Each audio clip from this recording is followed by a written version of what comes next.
Hey there guys, Matthew here from The Who Addicts and welcome to our review of Doctor Who Series 11 Episode 3, Rosa.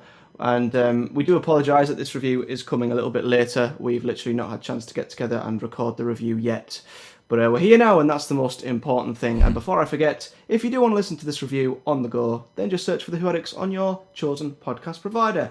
Because I didn't remember that until 30 minutes in the last review. Oops. So, yes. Let's talk about Rosa then.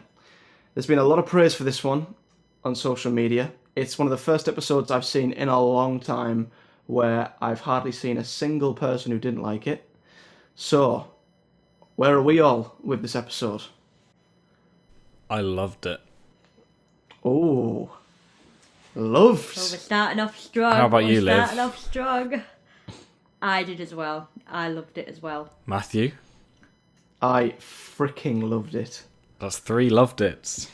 I thought it was absolutely unbelievable. I honestly, I cannot praise this episode enough. It come out of nowhere. I did not expect it to be as powerful as it was. I think we were all sort of a little bit more nervous than anything. We were all more worried about if they'd, go too far or cross the line. And we thought, are they going to handle this right?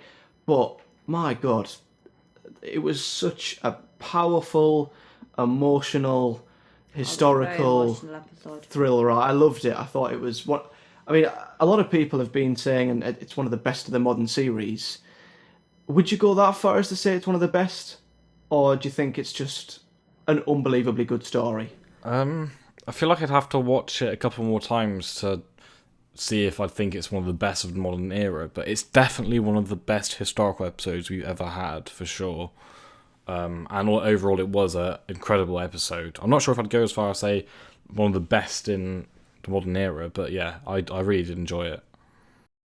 Yeah, would you say it's... Where would you rank it? So I think it's like on par for Vincent and the Doctor for me.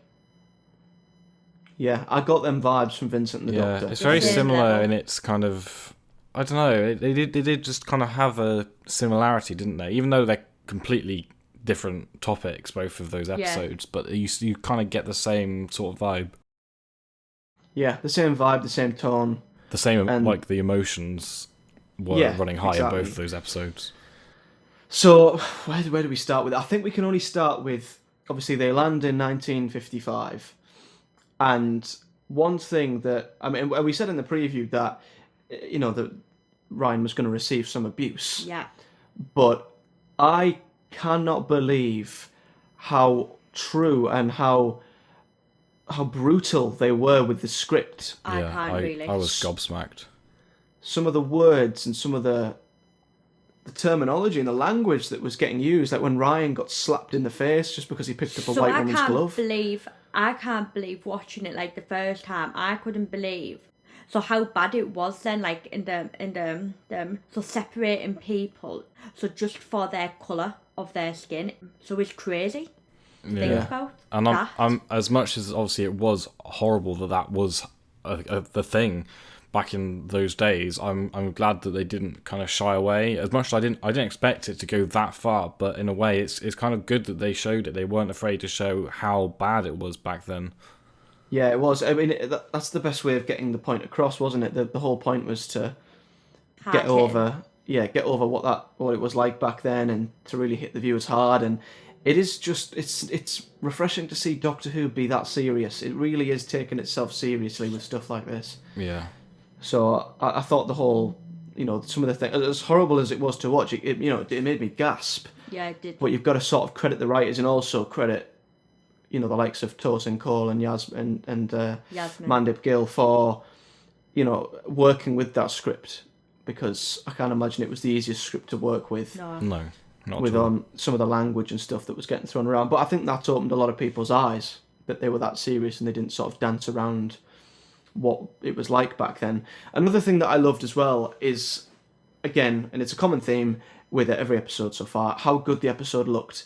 This week it wasn't unbelievable landscapes, great looking skyline or anything like that.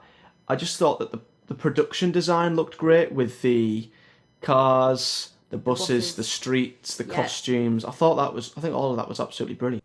Yeah, I totally agree. I think it kind of really it got you into the episode. You felt like you were kind of there. It didn't feel like you were in Wales, in any other ordinary street, or Sheffield for that matter. Yeah. So yeah, it was quite nice that they did put a huge amount of effort in, and I saw some people who work on the set of Doctor Who, the prop makers. They actually researched like the bus timetables, and they were like properly like accurate information, which I thought was really really nice touch that they went that far. Even though I wouldn't know if they were the different bus timetables, but the fact that they did make that extra effort just kind of shows how much dedication they are. Yeah, it does. Yeah, the attention to detail is unbelievable with that sort of thing, and they really are taking a lot of time and a lot of effort in making the TV show just look good. And every single episode so far, in its own way, I think has looked fantastic, and it just immerses you in the episode a little bit more. It just puts you in that moment, especially with a historical episode like this one. Definitely. I thought the way that they did that with the sets was absolutely brilliant. So we spent quite a bit of time with our TARDIS team this week. Now, I'm going to throw a question to you about the 13th Doctor, because I personally enjoyed her performance again. I thought she was brilliant once again, and I thought there was a scene where she confronted Krasko. I thought that was a very, very good scene. But there have been people on Twitter and, you know, just different videos that I've seen, people saying that this Doctor, or Jodie's Doctor, hasn't really had an episode or a moment yet where she's truly took control of the situation and truly took over. And you know, when the Doctor just goes into Doctor mode and is the smartest person in the room and it sort of dominates an episode. Some people have said that that Jodie's Doctor's blended into the background a little bit and hasn't sort of been as prominent and hasn't stood out compared to the story or her companions. What do you think of that? Do you see what people are saying, or do you think that she stands out 100%? I mean, I can see kind of what they're saying, but I wouldn't go as far and phrase it like that. But I do think that she's a bit more human. Yeah. Like, she does seem to be have a bit more humanity about her, which isn't a bad thing. She's spent like however many years of her life with humans, surrounded by humans, traveling with humans. It's not unusual that she would be similar to one and not necessarily standing out. But I think there are plenty of scenes that show that she certainly isn't a human, such as when they're in that motel and then she just leaps onto the bed and starts drawing over the walls. Yeah. And like you referred to the scenes where she asked, well, she kind of finds out what Krasko's motives are, both in the warehouse and also on top of those containers, whatever they were. I thought those scenes really kind of showed that she was the Doctor. She isn't just an ordinary human. You know, I think there are certainly scenes that show that she is the Doctor. So I wouldn't go as far as to say that she's like blurring into the background or anything like that. I just wanted to put the question across to you because I think the hype of a new Doctor has sort of worn off a little bit, and people are starting to maybe expect a lot from her. And we've got to remember it is only a third episode. And someone made a good point. This could have been filmed first in terms of the production. Exactly. It's hard to tell what, to her, was her first episode acting as the Doctor. So I don't think it's something we can look into, but I have seen them comments flying around a little bit. And I thought I'd ask you both what you thought. As for the companions, I feel so relieved to say that for the first time this series, I thought all three of them were fantastic. I thought Yasmin this week was brilliant.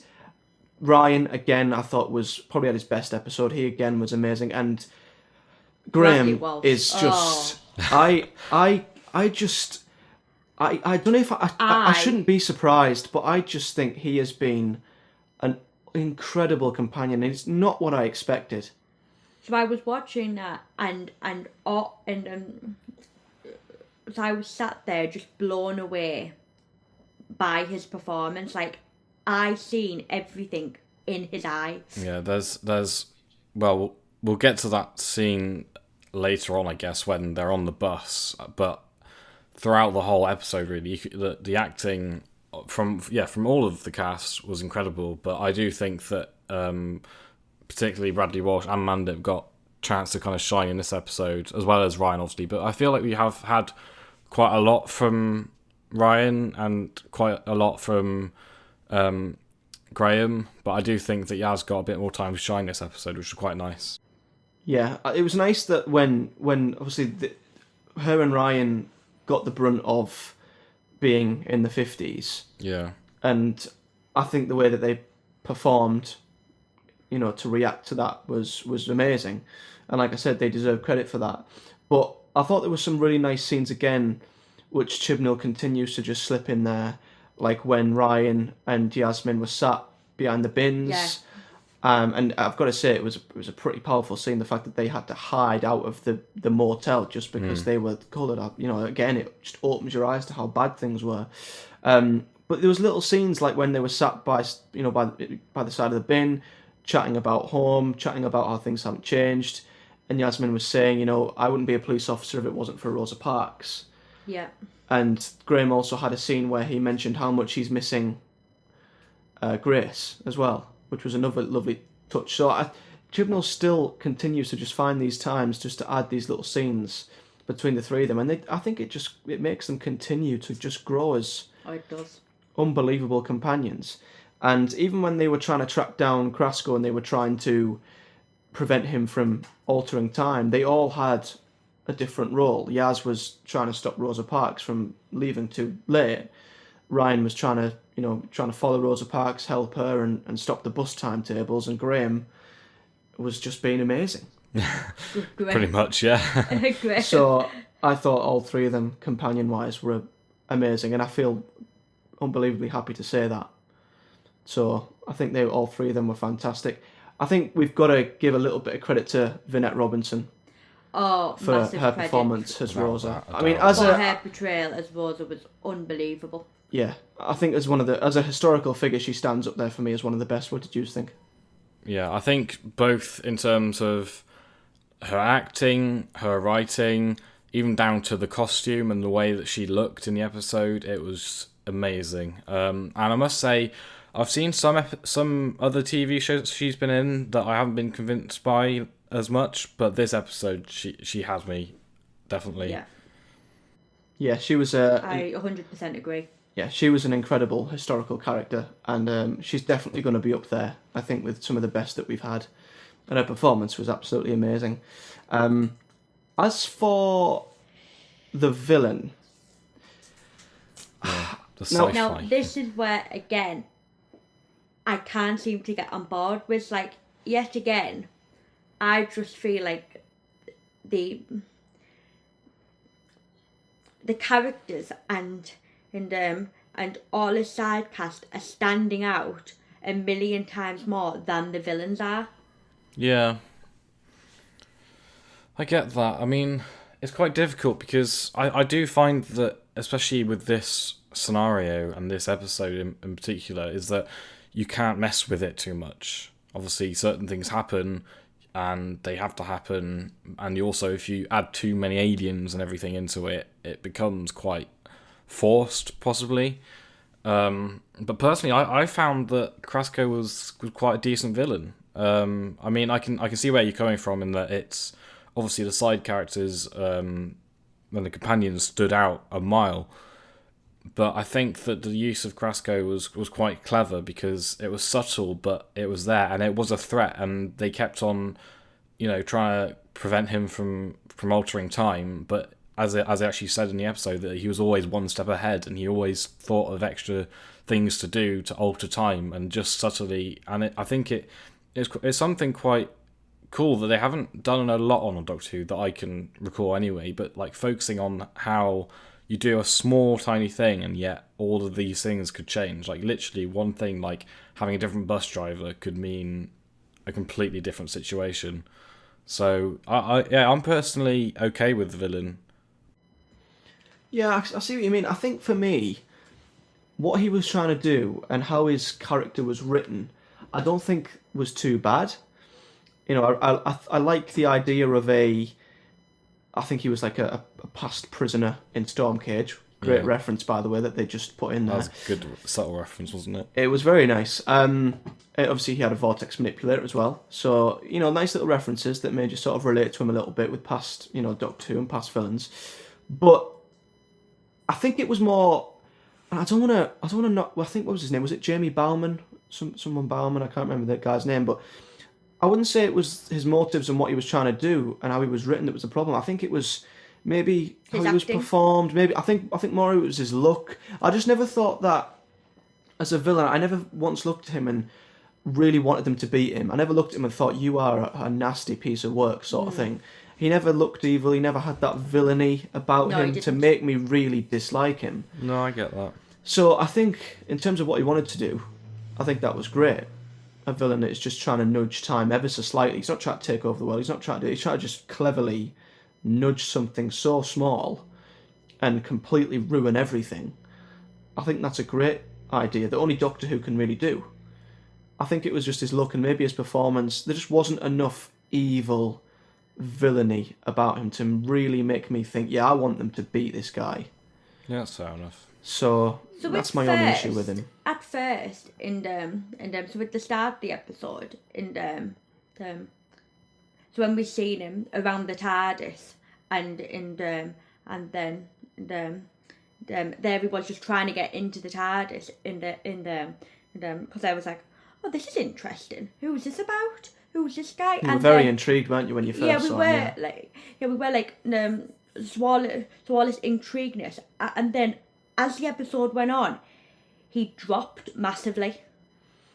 Yeah, he did. He just sort of become I think. Ordinary. Do you think it would be fair to Too say ordinary? that the story behind Rosa Parks and everything that was happening around him, he just sort of fell into the background a little bit? Do you think that's fair to say? I think that's fair to say.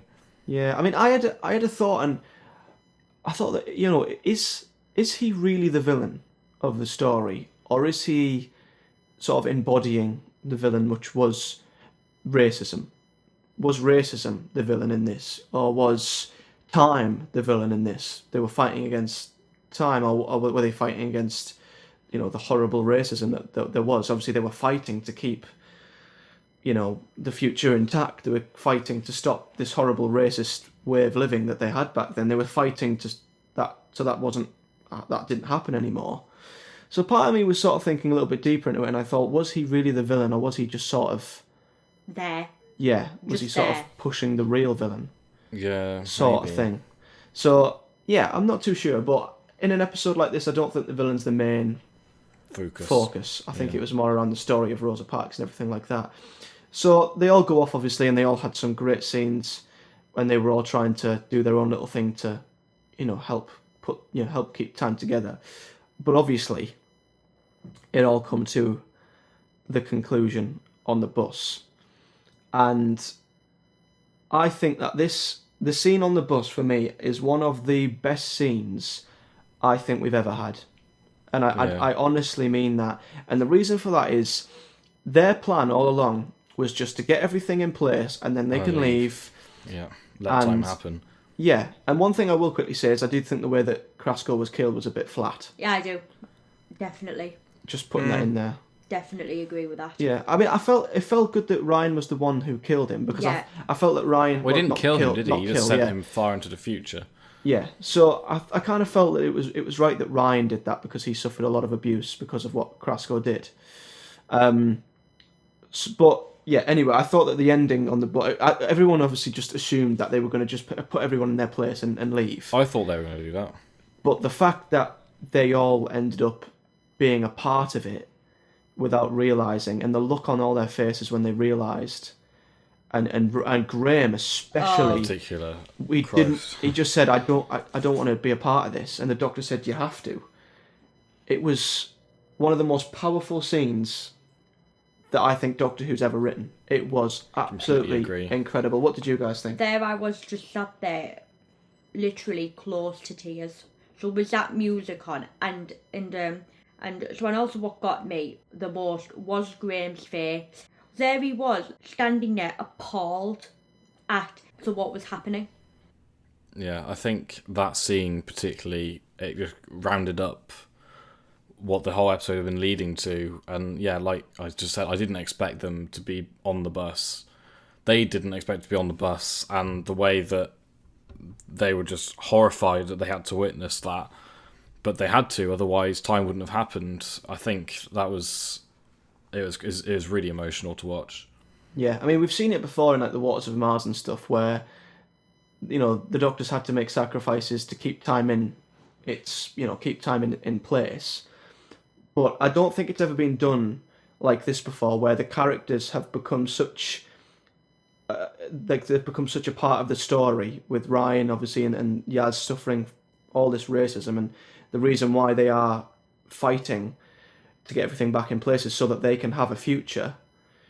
But then in turn, they are the ones that make her sit where she did. They're the ones that made it so that she didn't have a seat on the bus, and they are the ones that in turn make it happen. It's such a clever twist, and it was such clever writing. It's very Doctor Who. It was, yeah, and it's a scene only Doctor Who can do. One point that one part of it that I didn't like the first time, but sort of grew to the second time, was the music. Oh, I love the music. Well, and the fact that it was vocal, lyrics, and also that it ran over the titles at the end. Yeah, I agree. When I first saw it, I was like, oh, what's this? There's a person singing, and it's going over the titles as well. This is weird. But then when I rewatched it, I was like, actually, it works. It does work.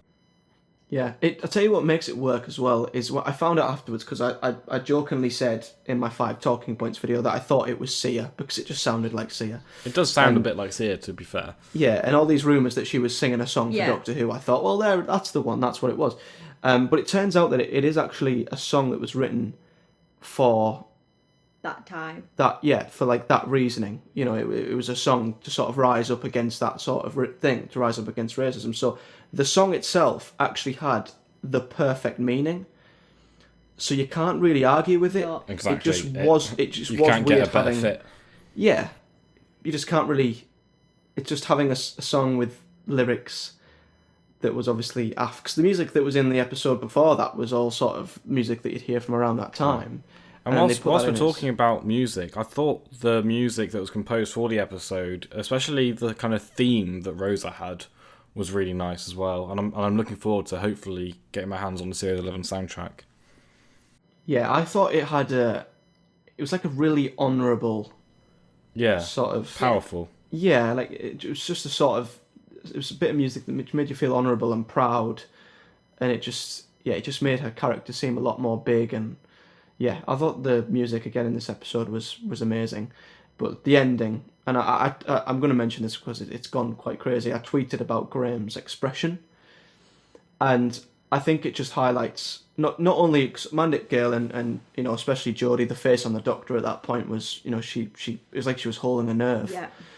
And Tosin Cole as well. But if anyone still has any doubts about Bradley Walsh as an actor, that look he gave. Doctor Who?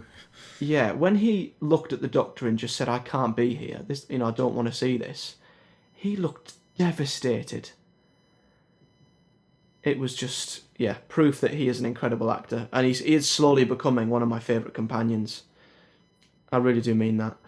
Also, and so also what I liked was at the end, and after that happened on the bus, and because they're the way back into the TARDIS, and the TARDIS door opening, and so what I really liked was that there she was saying that, and about Rosa, that times were still hard for her, but there she was still fighting.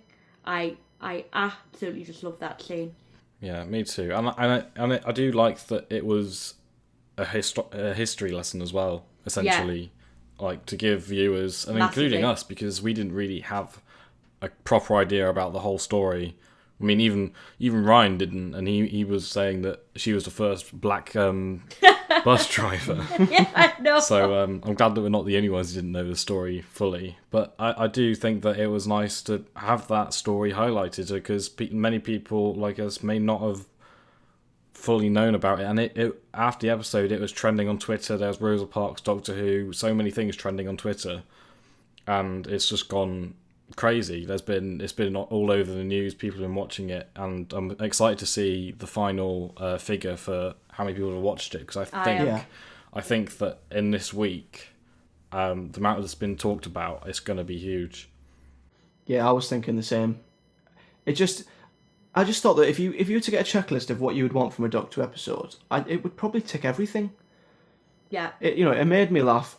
It almost made me cry at certain points. It taught me something as well. I learned a lot while watching it. It opened my eyes to things that I, just hadn't thought about before. The emotion and the drama in that episode was amazing, and it's exactly what I expected when Chibnall took over. I just thought he's going to make Doctor Who so much deeper and more dramatic, and it's exactly. I think this is a perfect example of what Chibnall can do. The sci-fi might not always be the best, and I don't think he still needs to prove himself. Yeah. For me, but as a dramatic, emotional piece of TV, I can't fault it, to be honest. Me neither. So, the only one point I want to make, I can now honestly say that I've made my mind up on the TARDIS, and Liv has changed her mind on the TARDIS. Oh my god. I have. Yeah. What got me was that scene where I was talking about, so when the Doctor was like letting so was talking about Rosa and the asteroid and TARDIS. everything. Yeah. And all of a sudden, was a shot of the TARDIS, it appeared, and I was just looking at it and saying, no, I have completely changed my mind. I just didn't like it at all. That picture. What are you going to say, Matthew, about it? I really don't like it. Yeah. It's confused me. So what it was for me, so was these crystals just look like toys? Yeah. Do you know what I mean? Yeah. Just look like these light toys. It's really confused me because when I first saw it, I thought I don't really like that much. But then they released some promo pictures, like professionally, really nicely took photos from on the set, and the angles and the lighting and everything looked stunning. And I thought maybe it was just that one scene. Maybe it was dark and a bit dingy. I thought if it's lit up, it might look beautiful. And then it turned to them in front of the whole console, and it looked. I don't want to insult it too much because I know that obviously a lot of effort will have gone on designing it and putting it together, but I just don't like it at all. No, the crystals they look like plastic. There's too much going on around the console. For me, the TARDIS should feel bigger on the inside, and this doesn't feel bigger on the inside. No, it doesn't. It just feels too dark, Small. Too dingy, too claustrophobic, and that's exactly the word I was going to use. Claustrophobic. The way that those crystals around the console merge in and over it. Yeah. And it just makes you feel quite confined. And I think it does look nice. Like visually, I can see the thought and the design and the colours, and they look good. But as a TARDIS, as the Doctor's spaceship, a time machine, it doesn't feel quite like the TARDIS to me. And especially when you consider the last TARDIS set we had was a revolutionary design where they had it completely 360 degrees wrapped around. There was 3 different levels, and it felt massive. I don't even think, are there even any corridors in this set? Because I haven't seen any doorways to other parts of the TARDIS. It doesn't look like there is, to be honest. And that's the thing, because even though we never saw, well, we did kind of see what were down, but not in every episode. We didn't see down those corridors properly, but they were there, and it made it feel like it was endless, which it is. The TARDIS is endless, but it does feel very much like the TARDIS is quite condensed. But yeah, and I think it needs to be on different levels, personally. Yeah, there's something... missing? It just... The way that it just override the console, I feel like with the TARDIS, with it being bigger on the inside, it should be big and expansive, and you can run around, and it just feels like if you were to turn around, and you'd knock one of those crystals over. Yeah, you'd headbutt one of the crystals, and you'd fall over. Yeah, I feel bad criticising it because, like you said, so much effort and thought went into it, but it's just doesn't work for me. Yeah, I know we're not the only ones. The guys from the Big Blue Box podcast also are not fans of it. No. It's annoying because from certain angles and lighting, it does look gorgeous. But what I want from a TARDIS, it just isn't. There. Yeah. I'm going to continually hope that it grows on me, and I was hoping it would this week, but when I looked at that shot, I instantly just went, no, I've decided. Shape. Yeah. Shape. It's a shame, really, because It the is. marketing and the way it looks, like everything outside the TARDIS looks incredible. It's just inside it looks a bit weird. But anyway, that's irrelevant to the overall episode. So let's conclude on Rosa then. Who wants to go first? Well, I've been first for the last 2 episodes, so I think someone else should go first. Matthew, I it's shall your go turn first. to go first this time. Right, well, I absolutely love this story to pieces. I thought it was an example of how good Doctor Who can be, and it showed things that only Doctor Who can do. I think this was a sign for me that Chris Chibnall can definitely succeed as a great writer for Doctor Who. Still things to work on. I thought that the villain again wasn't great, but this was an episode that didn't really need a great villain. The story behind Rosa Parks was amazing. I'm a sucker for historicals, and I thought it didn't only make me laugh and cry, it taught me something. I thought all the characters were great, the set, the production, it all looked amazing. I appreciate them, and I'm grateful for how and I respect them for how deep they went into the script and how realistic they made things feel, because it just did make things that little bit more emotional, and it got your attention that little bit more.